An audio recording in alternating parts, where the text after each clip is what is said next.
বর্তমান সময়ে পুরা বিশ্বে এখন আলোচনা চলতেছে ফুটবল খেলা, তাই না?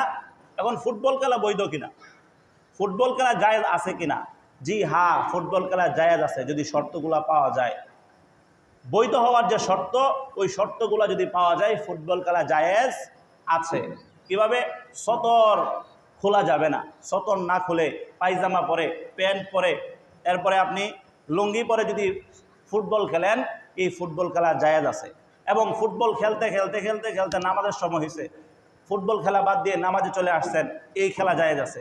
ফুটবল খেলার মধ্যে কোনো জুয়া নাই, এই খেলা জায়েজ আছে। কোনো প্রতিহিংসা নাই, এই খেলা জায়েজ আছে। বিষয়টা বোঝাতে পারলাম?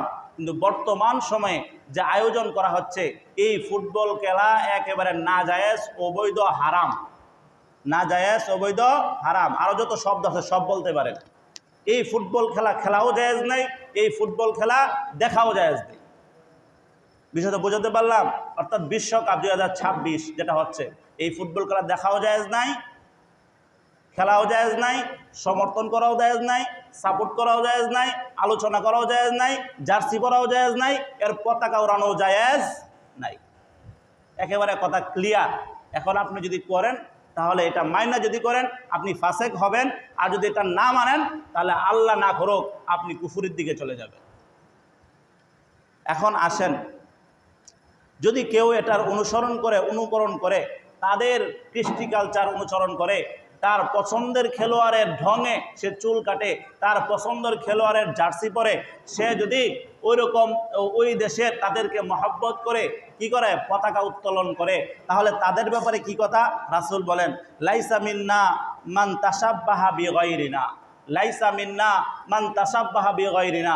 রাসূলের স্পষ্ট হাদিস যে সে আমাদের অন্তর্ভুক্ত নয়, যে অন্যদের অনুসরণ করে, অন্যদের কৃষ্টি কালচার নিজেদের মধ্যে নিয়ে আসে, সে আমাদের অন্তর্ভুক্ত নয়, অর্থাৎ সে মুসলমান না, সে মুসলমান না। এখন আপনি যে জার্সিটা পরলেন, চাই যে দেশেরই হোক, ওই জার্সিটা কিসের জন্য পরলেন? অনুকরণ করার জন্য। আপনি যে চুল কাটলেন, আপনার পছন্দের ক্রিকেটার বলেন, নায়ক বলেন, গায়ক বলেন, অথবা খেলোয়াড় বলেন, কিসের অনুকরণ, কিসের জন্য করলেন? তার অনুকরণ করলেন। রাসূলের ভাষ্যমতে আপনি এই দলভুক্ত না, আমাদের দলভুক্ত না, তাদের দলভুক্ত, তাদের অনুসরণ করার কারণে, অনুকরণ কারণে। এরপরে তাদের বিরোধিতা করার জন্য বলছে যে তাদের অনুসরণ তো করা যাবেই না, বরং তাদের বিরোধিতা করতে হবে। কিভাবে? আপনারা ইতিহাস জানেন, আমাদের ঈদগুলো আসলো থেকে, ঈদের আলোচনায় হয়তো আপনারা শুনেছেন, ঈদের মাঠে শুনে থাকবেন, আমাদের ঈদগুলো আসলো থেকে। রাসূল যখন হিজরত করে মক্কা থেকে মদিনায় গেলেন, গিয়ে দেখেন ওই জায়গার ইহুদিরা 2 দিন উৎসব পালন করে, একটা হচ্ছে নওরুজ আর একটা মেহেরজান। রাসূল সাল্লাল্লাহু আলাইহি সাল্লাম বললেন, তোমরা এটা পালন করো কেন? তো আমরা 2 দিনে আনন্দ করি, উৎসব করি। আল্লাহ রাসূল বললেন, আমি কি তোমাদের কাছে এর থেকে ভালো 2টি ঈদের দিন নিয়ে আসবো? সাহাবায়ে বললেন, হ্যাঁ, আমরা চাই আনন্দ করার জন্য, ফুর্তি করার জন্য, মজা করার জন্য, উৎফুল্লতার জন্য আমরা এরকম 2টা দিন চাই। রাসূল বলেন, একটা হচ্ছে ঈদুল ফিতর আর একটা ঈদুল আজহা। তাদের বিরোধিতা করলেন, নাকি রাসূল তাদেরটা স্বীকৃতি দিলেন। নওরুজ মেহেরজানকে অস্বীকার করে 2টা ঈদের দিন নিয়ে আসলেন আনন্দের জন্য। একটা দৃষ্টান্ত। 2 নম্বর দৃষ্টান্ত আশুরা রোজা। আপনারা জানেন না আশুরা রোজা? রাসূল যখন হিজরত করে গেলেন মদিনায়, তখন দেখলেন মুসা আলাইহিস সালাতু ওয়াস সালামের অনুসারীরা রোজা রাখে। রাসূল জিজ্ঞাসা করলেন, আপনারা কেন রোজা রাখেন? তারা বলল যে আমাদের নবী মুসা এই দিনে এই কাজ হয়েছিল, তাই আমরা এই কাজ করি, রোজা রাখি। রাসূল বললেন, মুসা তো তোমাদের থেকে আমাদের কাছে আরও বেশি অগ্রগণ্য, সে আল্লাহর নবী, তোমরা যদি রোজা রাখো তাহলে আমরাও রাখবো। তারা রাসূল ঘোষণা করলেন যে তোমরা 2টা রোজা রাখবা, খালিফুল ইহুদ ওয়ান নাসারা, তোমরা ইহুদি এবং নাসারাদের বিরোধিতা করো। রোজা ভালো কাজ, কিন্তু তারা তাদের মতো রাখে, আমরা তাদের সাথে মিলাবো না, আমরা রাখবো 2টা রোজা, 10 একটা 10 তারিখ আর একটা 9 তারিখ, অথবা 10 তারিখ অথবা 11 তারিখ, এভাবে আমরা রোজাটা রাখবো। তারা রাসূল কি করলেন? তাদের সাথে একমত পোষণ করলেন নাকি বিরোধিতা করলেন? অনুসরণ তো করা যাবেই না, স্পষ্ট হাদিস। এরপরে বিরোধিতা করতে হবে। আবার আমরা 2টা দৃষ্টান্ত পাইলাম। এখন আসেন, আমরা তাদের জার্সিটা যে পরি, পতাকা যে উত্তোলন করি, কিসের কারণে? ভালোবাসার কারণে। কিসের কারণে? ভালোবাসার কারণে, মহব্বতের কারণে, আন্তরিকতার কারণে, ভালো লাগে এই কারণে। অনেকে তো জার্সির মধ্যে লিখে দেয় হৃদয়ে মেসি, লেখে না? হৃদয়ে আর্জেন্টিনা, হৃদয়ে ব্রাজিল, হৃদয়ে নেইমার লেখে কিনা? এটা কিসের কারণে হয়ে থাকে? ভালোবাসার কারণে। কিসের কারণে হয়ে থাকে? ভালোবাসার কারণে। তাহলে শুনেন রাসূলের হাদিস কি বলে। রাসূল বলে, রাসূলের হাদিসের মধ্যে আসছে, রাসূল বলছেন আল মারউ মা মান আহাব্বা, প্রত্যেক ব্যক্তি তার সাথেই কিয়ামতের দিন উত্থিত হবে যাকে সে ভালোবাসে। যাকে সে ভালোবাসে। ভালো করে বুঝবেন হাদিসের অর্থটা। প্রত্যেক ব্যক্তি তার সাথেই উত্থিত হবে যাকে সে ভালোবাসে। এই হাদিসের শানে উরুদ কি? শানে উরুদ হচ্ছে এর পিছনে ঘটনাটা কি। এক সাহাবী এসে রাসূলকে জিজ্ঞাসা করলেন, ইয়া রাসূলুল্লাহ, কিয়ামত আসতে আর কত বাকি? কিয়ামত আসতে আর কতদিন বাকি? রাসূল উল্টা প্রশ্ন করলেন, তুমি কি কিয়ামত আসার জন্য প্রস্তুত? তুমি কি প্রস্তুতি নিয়েছো যে কিয়ামত আসার জন্য তুমি প্রস্তুত? সাহাবী বললেন, ইয়া রাসূলুল্লাহ, আমার তেমন কোনো কাজ নাই, তবে আমি আল্লাহ ও তার রাসূলকে ভালোবাসি। এই কথা বলার পর রাসূল বলেন আল মারউ মা মান আহাব্বা, প্রত্যেক ব্যক্তি তার সাথে উত্থিত হবে হাসরের দিন যাকে সে ভালোবাসে। তাহলে আপনি যদি রাসূলকে ভালোবাসেন, আল্লাহকে ভালোবাসেন, তাহলে কিয়ামতের ময়দানে আল্লাহ ও তার রাসূলের সাথে আপনি উত্থিত হবেন। আপনি যদি সাহাবীদেরকে ভালোবাসেন, ওলিদেরকে ভালোবাসেন, আইমায়ে মুস্তাহিদিনকে ভালোবাসেন, হুজুরদেরকে ভালোবাসেন, ওলিদেরকে ভালোবাসেন, ভালো মানুষকে ভালোবাসেন, সৎ ব্যবসায়ীকে ভালোবাসেন, সত্যবাদীদেরকে ভালোবাসেন, তাহলে হাসরের ময়দানে সত্যবাদীর সাথে আপনি উত্থিত হবেন, শহীদদের সঙ্গে উত্থিত হবেন, হুজুরদের সঙ্গে উত্থিত হবেন, নবীদের সঙ্গে উত্থিত হবেন, সাহাবীদের সঙ্গে উত্থিত হবেন। আর যদি এই ভালোবাসা আপনার এই পক্ষ না হয়ে অন্য পক্ষে যায়, এই ভালোবাসার নজির কি? এই ভালোবাসার নজির সত্য কথা বলতে হবে, মিথ্যা বলা যাবে না, ঘুষ খাওয়া যাবে না, নামাজ পড়তে হবে, দাঁড়িয়ে রাখতে হবে, লম্বা জামা পড়তে হবে, টুপি মাথায় দেখতে হবে। আমরা টুপি মাথায় দেই খোদার কসম, নবীর সুন্নত বলে আমরা লম্বা জামা গায়ে দেই খোদার কসম, কারণ রাসূলকে মহব্বত করি বলে আমরা দাড়ি রাখি। খোদার কসম করে বলতে পারি এই দাড়ি হচ্ছে রাসূলের সুন্নতের জন্য। অন্যথায় এই দাড়ি তো আবু জাহেলের ছিল।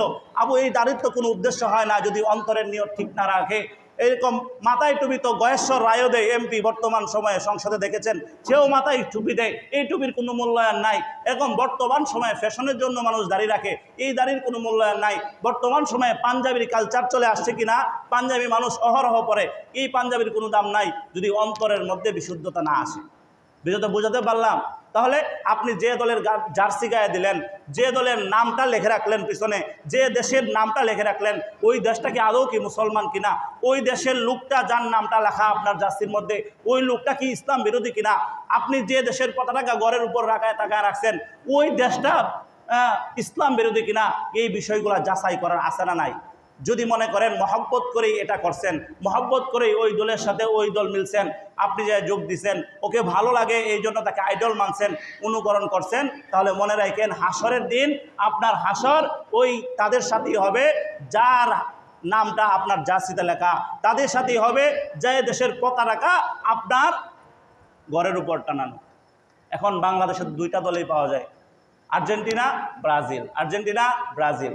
তাদের সম্পর্কে আপনারা খতিয়ে দেখবেন তারা তাদের মানুষ হিসাবে কেমন, তারা ইসলাম তো বাদ দিলাম, তারা মানুষ হিসাবে কেমন এটা খতিয়ে দেখবেন। তারা কি বিয়ের আগে বাচ্চা জন্ম দেয় কিনা এটা দেখবেন। তারা সভ্যতার মধ্যে পড়ে কিনা তাদের চালচলন এটা খতিয়ে দেখবেন। বর্তমান সময়ে সব খোঁজখবর নেওয়া যায় কিনা। যদি মনে করেন তারা মানুষের কাতারে পড়ে, যদি মনে করেন তারা ইসলাম বিদ্বেষী না, তাহলে সাময়িকভাবে সাপোর্ট করেন, যদিও করা যাবে না। আপনি ইসলাম বাদ দিলাম, ইসলামের বাহিরে বলতেছি, ইসলামের গণ্ডির বাহিরে গিয়ে আপনি চিন্তা করবেন, আপনি মুসলমান না এর বাহিরে গিয়ে চিন্তা করবেন এই কথাগুলা। এরপরে যদি আপনার বিবেকে ধরে তাহলে সাপোর্ট করেন, তারপরও আপনার বিবেকে আসবে না।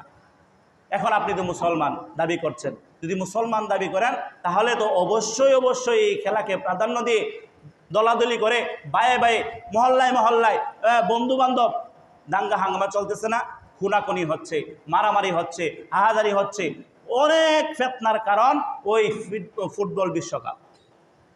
পুরা বিশ্বে এরকম মাতামাতি। আমার তো মনে হয় যে দেশের লোকেরা খেলে ওই দেশের লোকেরাও এরকম আমোদ ফুর্তি করে না। আমরা যেরকম করি, আমরা যেরকম উদযাপন করি, কিসের জন্য, কিসের নেশায়, কি লাভ? দুনিয়াতে কয় টাকা আপনি পাবেন এই কারণে, আখেরাতে ভাই আপনার বেনিফিটটা কি এটা করার কারণে? সাময়িক আনন্দ এটা বা কি? যে আনন্দ খুন পর্যন্ত নিয়ে যায়, যে আনন্দটা ঝগড়ার কারণ হয়, যে আনন্দ বন্ধুত্ব নষ্ট হয়, কথা কাটাকাটি হয়, মারামারি হয়, দলাদলি হয়, এই আনন্দ তো আনন্দ না। তাহলে না আছে আনন্দ, না আছে দুনিয়ার লাভ, না আছে আখিরাতের লাভ। তাহলে এরকম জিনিস আমরা দেখার জন্য রাত্রে 3টা বাজে দেখার জন্য প্রস্তুত আছি না ইনশাআল্লাহ? হাই হাই, দেখি তো যে যুবকটা ক্ষুধার 30 দিন, ক্ষুধার মাসের 30 দিন, বছরে 365 দিন, একদিনও 5টা বাজে ওইসব ফজরের নামাজ পড়তে পারে না, ওই লোকটাই প্রতিদিন প্রতিদিন প্রতি ওয়াক্তে ওয়াক্তে 3টার সময় ওইটা খেলা দেখতে পারে। ওটা কি ওই দিন ঘুমায় না? ওই দিন কি করে না? ঘুমায় না। তাহলে কি আপনাকে আল্লাহ ভক্ত বলবো, রাসূল ভক্ত বলবো, নাকি নেইমার, ব্রাজিল, আর্জেন্টিনা ওইগুলার ভক্ত বলবো? যদি ওই ভক্ত হন তাহলে আলমার উমা আমান আহাব্বা, আপনি তাদের সাথে উঠবেন। এখন আপনি কি চান হাসরের ময়দানে মেসির সাথে ওঠেন? মেসি তো বিনা হিসাবে জাহান্নামী, এর মধ্যে কোনো সন্দেহ আছে আপনার? নেইমার বিনা হিসাবে জাহান্নামী, নুরালদুই তো বয়, উচ্চারণ করতে পারতেছি না, বিনা হিসেবে জাহান্নামী। এখন একদল মডার্ন মুসলমান আছে যে তারা তো দেখা যাচ্ছে এরকম করে, তাহলে ওদেরকে সাপোর্ট করা যাবে না। তাহলে কাদেরকে সাপোর্ট করি দেখি, দেশ কোনটা আছে? সৌদি আরব। আমি সৌদি আরব, হায় হায়, এটা কী করলেন? সৌদি আরব মানে আপনি সৌদি আরবকে কিসের উপর সাপোর্ট দিচ্ছেন? সৌদি আরবকে হজ করার জন্য সাপোর্ট দিচ্ছেন যে ওই দেশে মক্কা মদিনা আছে এই কারণে? না, কিসের কারণে? ফুটবল খেলে। আচ্ছা, ফুটবল খেলা তো অবৈধ না, কিন্তু তারা যে সিস্টেমে খেলে, যে কায়দায় খেলে, এটা কি বৈধ না অবৈধ? জুয়া না এটার মধ্যে? আরে তারা তো ওই বিশ্বকাপের মধ্যে 600 কত কোটি টাকা যেন একটা স্বর্ণের কাপ, ওটার দাম। কিন্তু এর থেকে বেশি তো বাংলাদেশে, এর থেকে বেশি জুয়া হবে। বাংলাদেশের প্রত্যেকটা জেলায় এর থেকে বেশি জুয়া হয়, প্রত্যেকটা মেসে মেসে জুয়া হয়, প্রত্যেকটা গোলে গোলে জুয়া হয়।